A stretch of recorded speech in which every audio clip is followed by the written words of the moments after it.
Got a question here by Kings Down Under. Can you share a bit about negotiating strategies when buying property? That's a great question. Here are 5 tips you can use towards your real estate agent and the vendor who's selling you the property.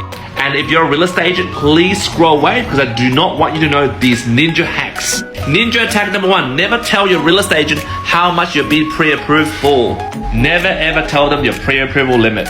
Remember guys, if you're a buyer, real estate agents are not your friends. For example, if your mortgage broker or your banker got your pre-approved for 1.1 million, tell them you only got pre-approved for 900k. Reason being, the real estate agent's best interest is to sell the house for the seller at the highest price. If you straight off the bat tell them that you have a $1.1 million pre-approval at max amount, if the seller's reserve price is 950k, the real estate agent will push it to your max amount, and therefore you have no room to move. This leads to ninja hack number 2. Following hack number 1, if you set the bar lower than what you're actually being pre-approved for example, you said, oh, it's around 900k, the real estate agent will naturally say to you, can you get approved for a higher amount? And this is where hack number 2 comes in. This is where you say script by script, let me speak to my mortgage broker to see whether he can squeeze it just a little bit more.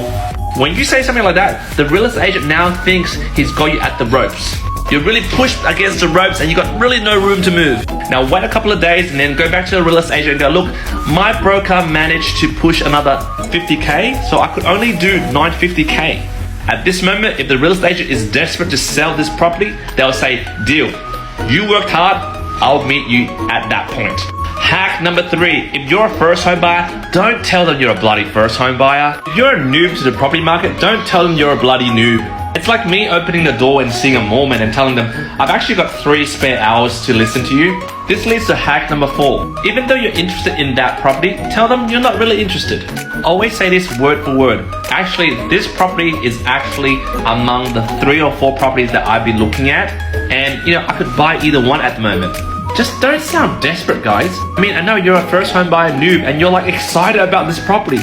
But hey, real estate agents know and they can smell that. And tip number 5, never use a mortgage broker that's recommended by the agent. This goes back to tip number 1. When you get a pre-approval, keep that card to yourself. Never disclose what your pre-approval max amount is. If old mate real estate agent suggests his or her broker, I can bet you bottom dollar behind the scenes they'll be talking about how to close the deal on you. That's why when a lot of you guys ask me, do you recommend a buyer's agent or real estate agent? I said, no, I don't do that because that's a conflict of interest. And here's a bonus tip for you first home buyers. When you're speaking to a real estate agent that's listing the property that you're interested in, look up the local real estate agent that is a competitor to this real estate agent and drop the person's name. Based on real estate agent's competitive nature, they'll probably drop 50 grand on you. Good luck!